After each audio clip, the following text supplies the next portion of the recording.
それでお前たちは僕たちに何をさせようというんだ？プリンセスグローは茨の谷の王家に伝わる宝物だった。ならばあの石は本来君が受け継ぐべきもののはずだ。マレウス・ドラコニア。僕が？もし本当に優勝カップに使われている石がマレノア姫の遺品であるならば、ロイヤルソードアカデミーに正式に調査と返還を申し入れてみるべきではないか。必要ない。え？あの石はもともと夜の眷属の持ち物ではないからな。と言いますと？約1500年前の話だ。僕の祖母女王マレフィシアが昼の眷属たちとの戦いの末に勝ち取ったもの、それがあの魔法石プリンセスグローだった。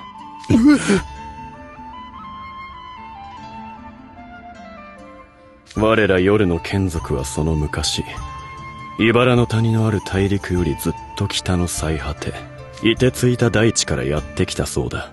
夜の眷属がやってきた当時、大陸の多くは昼の眷属たちが住まう場所だったと聞いている。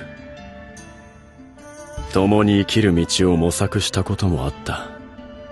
しかし我々は同じ妖精でありながら、重んじる掟も生きる環境も何もかもが違いすぎたのだ。長い年月は互いの違いを埋めるどころか、深い断絶を生んでゆく。だから光と影が決して交わらぬように、昼と夜の眷属は別々の道を選んだという。以来幾度とない衝突が両者の間で繰り返されることになる。我が祖先は安住の地を持たぬ同胞たちのため、自ら先陣を切り戦ったそうだ。さよう。そしてマレノア姫が居城としていた緑ヶ原の野原城も、元は昼の眷属たちのものじゃった。歴史の中のひととき我らが手にし、根城としていたに過ぎん。それはいかなる文献にも残されていなかった事実だ。そうであろうな。我ら妖精族にとって、文字による記録など、長らく無用の長物だった。妖精はどいつもこいつも長生きじゃし、1500年前の出来事など、歴史書を開くより、当事者である親や祖父母に直接聞いた方が早いからの。そもそも、我らが記憶を記録として紙に書き残すようになったのは、他の種族に影響された、ここ1000年ほどの流行りに過ぎぬ。口伝にせよ書伝にせよ、語る者の主観が多分に含まれるのが伝承というやつじゃ。ましてや太古の戦いの真相を語れる者は、夜の眷属にもおらんよ。そして700年前頃に我が母が生まれ、プリンセスグローをあしらった杖が祖母から母へと送られたらしい。その後、来光岬に人間たちがやってきた。そして昼の眷属たちは人間に味方したのだ。人間たちがあの石の存在や奇跡の力を知っていたのも、昼の眷属が入れ知恵したんじゃろう。なるほど。点と点が繋がったぞ。魔法石の鉱山であった雷鳴山脈が、もともとは昼の眷属の住処であったとすれば、夜明けの騎士からシルバーに受け継がれた指輪と、マレノア姫の杖に施されたプリンセスグロー、それらの魔法石が兄弟石であることにも説明がつく。まさかどちらももともとは昼の眷属のものだったとは。いや実はそれにも諸説あるんじゃよ。一説にはプリンセスグローの原石を発掘したのは夜の眷属で、3000年前に昼の眷属がそれを奪ったとも言われておる。もう訳がわからなくなってきました。語る口が違えば、正義も悪もたやすく入れ替わる。歴史とはそういうものじゃ。人間はすぐ文献をありがたがるが、よしんば文字が残っておったとて、そこに記されたものが正しい記録かどうかなど、誰にもわからん。もともと誰のものであったかなどと過去を遡り続ければ、怨恨の連鎖は永遠に終わらぬ。絶対的な所有権や善悪など、風に吹かれる砂のように移ろいゆくものだからの。ああ。かつて我ら夜の眷属が勝ち取ったものを、今度は人間と昼の眷属たちが勝ち取っただけのこと。我が母マレノアも、あの石の悠久の歴史から見れば、手にしていたのはほんの一瞬だ。プリンセスグローは勝者が持つべきもの。故に、返してほしいとこうのは無粋だと言わざるを得ない。ただ僕たちが学園対抗戦という戦いに勝利し、勝ち取ればいいだけだ。そうだろう？ええ。そうですとも。ドラコニア君の言う通り、この対抗戦に勝利しさえすれば、全てが丸く収まるというわけです。我が校の99年にも及ぶ忌まわしき連敗記録の雪辱も果たせますし、トレイン先生も手元に来た優勝カップを心ゆくまで調べ、ご自身の研究の真偽を確かめられる。それにより確たる証拠さえつかめば、茨の谷の王室から優勝カップを所有する黎明の国へ堂々と返還要求が出せます。なに遠慮はいりませんよ。人間の歴史の記録上では正当性は君たちにあるんですから。そしてドラコニア君が対抗戦で MVP を取れば、勝者が持つべきものという筋も通ります。君は王家の遺品を取り戻し、トレイン先生は歴史の真実を証明し、そして我が校は輝かしい栄誉を手にする。まさに一石三鳥。全員がハッピーになれるじゃありませんか。さあ、そうと決まれば目指すは優勝のみです。絶対優勝、ナイトレイブンカーレッジ。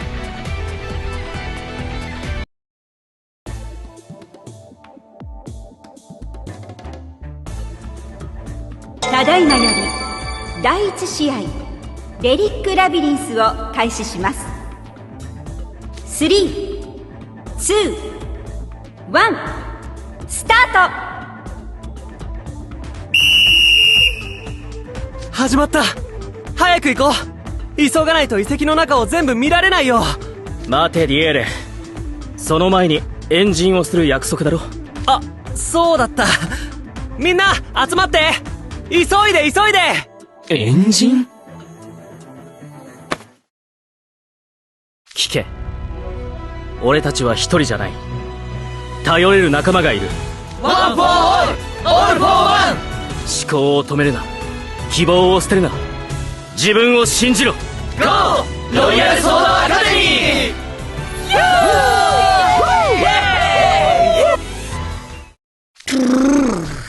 鳥肌立ちすぎてチキンになっちまったかと思った。なんすかあれ、仲良く肩組んじゃって。よくやるね。俺たちは仲間を大事にしてますと企業や進学先にアピールしているのでは。お前じゃあるまいし、ただチームの士気を上げているんだろう。全く理解できないが。ほれお前たち、悪態をついている暇はないぞ。持ち場へ急げ。了解。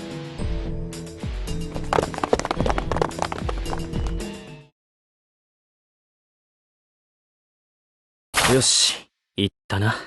もういいぞみんな。作戦通り頼む、ディエレ。それじゃあみんなに俺の宝物を一つあげる。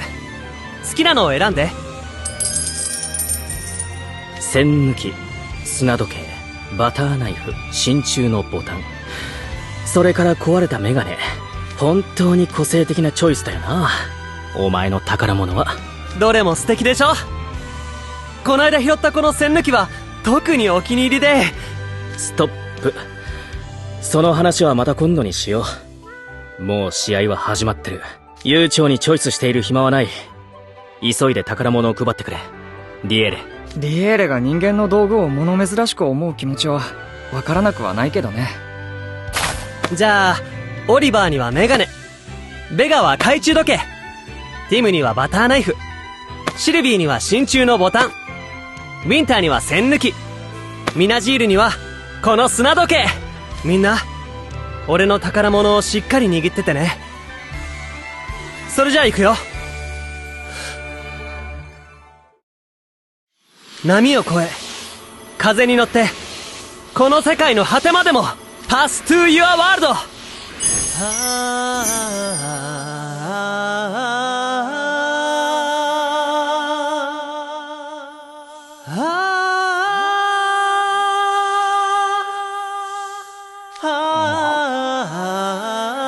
鈴を転がすような美しい声。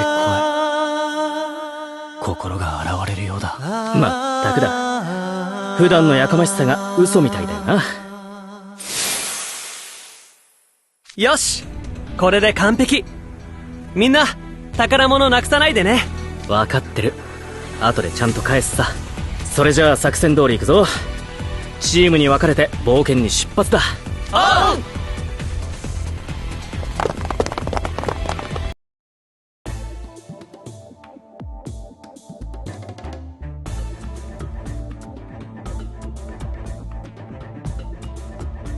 すごい霧だ。自分の足先すら見えない。一度風の魔法で霧を吹き飛ばしてみましょうか、リリアさん。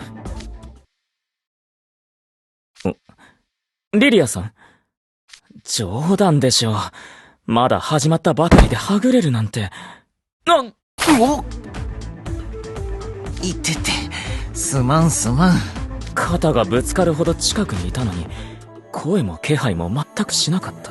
この霧、魔法がかかっていますね。ああ。この霧は、光や空気の振動を吸収する類のものじゃな。懐かしいの。その昔は、戦いから撤退する際の常套手段であった。なるほど。魔法の煙幕の一種ということか。うん。モバでいうところのプッシュってやつじゃな。モバ、何ですかそれは。マルチプレイヤーオンラインバトルアリーナ。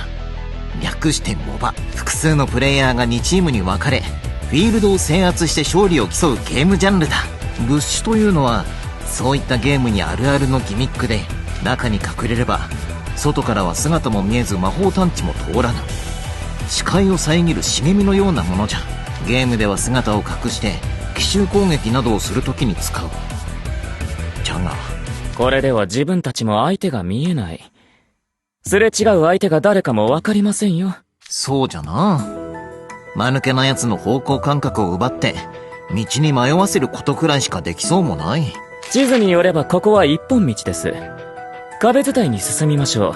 お、はぐれないように手を繋いでいくか？あなたも地図を持っているでしょう。もしはぐれたら、この先にある小部屋の前で待ち合わせで。なんじゃ、釣れないの？ようやく霧がない場所まで出てきました。リリアさん、ついてきていますか？うん。お主のヒラヒラしたコートの隅っこをずっと掴んでおったからの。まあいいでしょう。さて、次の部屋ですが、地図上では、この扉の中には20個も魔法石があるようです。どれどれ。扉の中から音もしないし、生き物の気配もない。罠があるにしても、中を見ないことには判断がつかんな。虎穴にいらずんば孤児を得ず、ですね。開けてみましょう。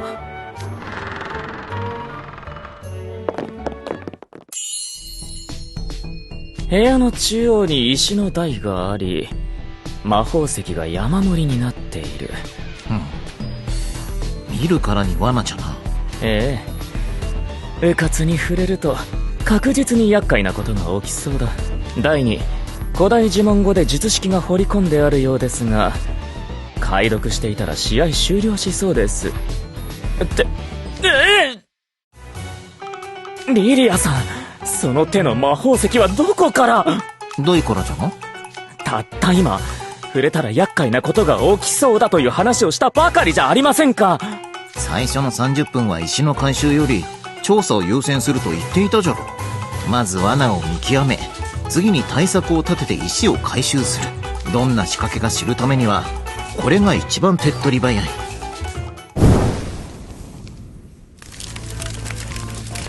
なんだ、炎がどんどん形を変えて人の形になっていく。あれはゴースト？いや、あれは魔法で人工的に作られたゴーレムじゃな。古代の王が墓や宝物庫を不届き者から守るため、魔法で作り出した魔法の兵士。自立魔法で床掃除をするほうきなどと同じようなやつじゃ。石を奪った者を追いかけ回す仕組みじゃろ。何を落ち着いているんです。なら早く石を台座に戻してください。わかった。これ。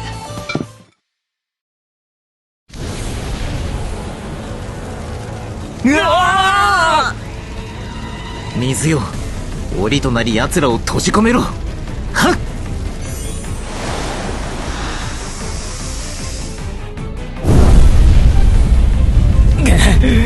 全く火の勢いが衰える様子がありません。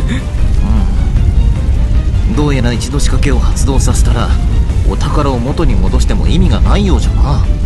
本当に厄介な。だからあれほど慎重に調べようと。厄介だからこそどういう類のものか今のうちに分かってよかったではないか。一度触れれば後戻りはできぬと分かっていれば次からは覚悟を決めて挑める。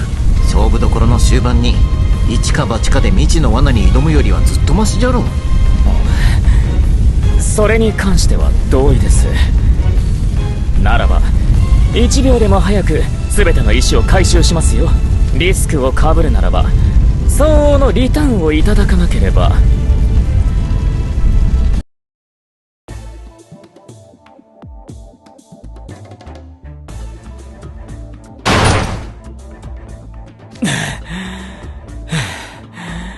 なんとか全ての石を回収して逃げ切りましたね。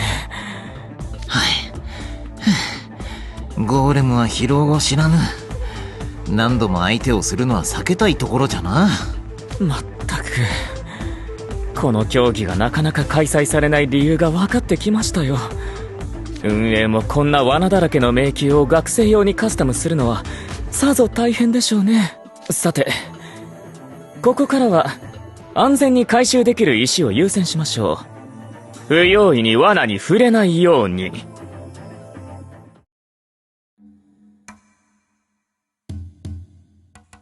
この廊下、石のタイルじゃなくて砂が敷き詰められてるから面白いデザインだなって思ってたけど、歩いてるのにどんどん後ろに下がっていく。不思議だ。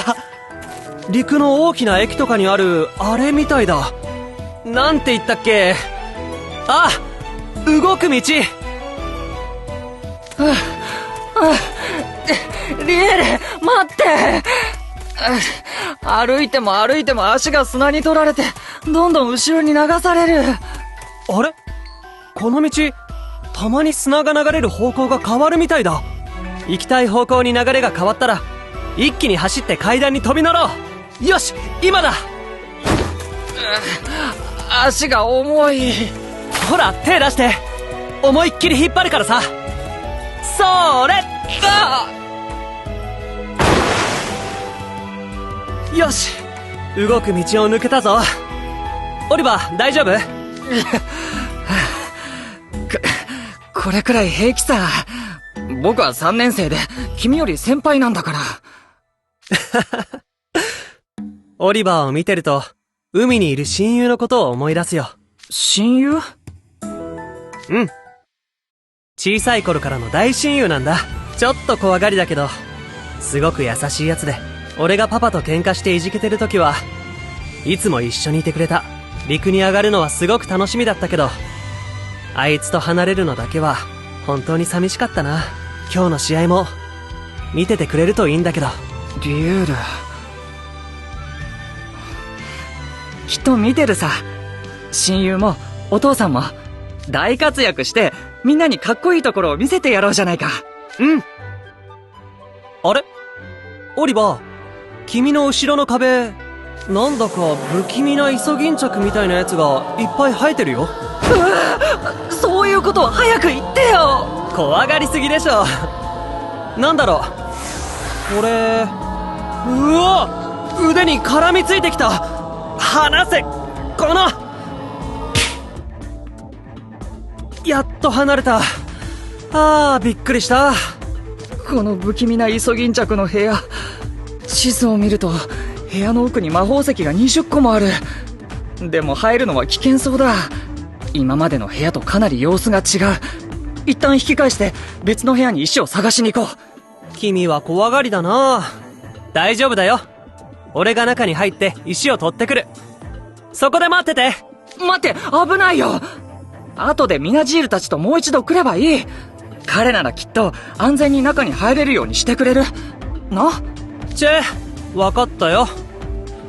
俺以上みたいなこと言うんだな。誰それ？お兄さん？すごい心配性で世話焼きな友達。職業は音楽家らしいけど、口うるさいしすぐパパに告げ口するんだ。それで何度怒られたか。もう。君の世話係は本当に大変だろうな。そうやって、みんなすぐ俺のことを子供扱いする。俺はもう子供じゃない。そんなに心配しなくたって、自分で何とかできる。今日の試合だって。誰よりも石を集めてやるんだ。ほら、行こう。早く他の場所で、ここにあるよりたくさんの宝物を見つけなくっちゃ。あ、待って！置いていかないで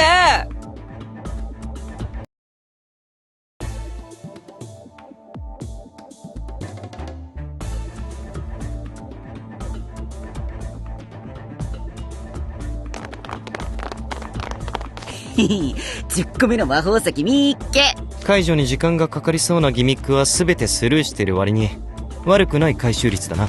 あんまりたくさん石を抱え込みすぎると行動も制限されるし、もしも取られたり落としたりした時に痛手っす。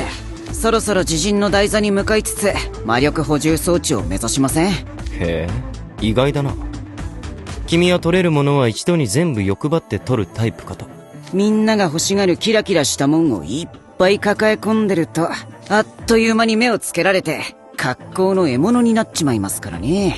持ち歩くなら目立たないようにこっそり少しだけ。それが安全に生き抜くためのコツ。うわー！ラギ！おいラギ！大丈夫か？返事をしろ！あー！一個魔法石を落としちまった！無事でよかった。今引き上げる。何かロープになりそうなものを。エース！自力で上がれるからちょっと下がってて。よっ！ああ、ちくしょう。魔法石1個損した。全部パンツの中に入れとけばよかったっす。この通路の床、実体のない幻影で作られていたのか。いやらしいことをする。よく反応できたな。俺なら石を全部落としてたか、自分ごと下まで落ちてたかもしれない。おかげさまでいきなり床やら屋根やらが抜けるのには慣れてるんで。あ？俺が今落ちた場所は幻影だけど、その隣には本物の床があるみたいっす。引き返すと大回りになってタイムロスだし、床のタイルを叩きながら慎重に進みますか。少し待ってくれ。物体がない幻影だというなら、もしかすると水よ。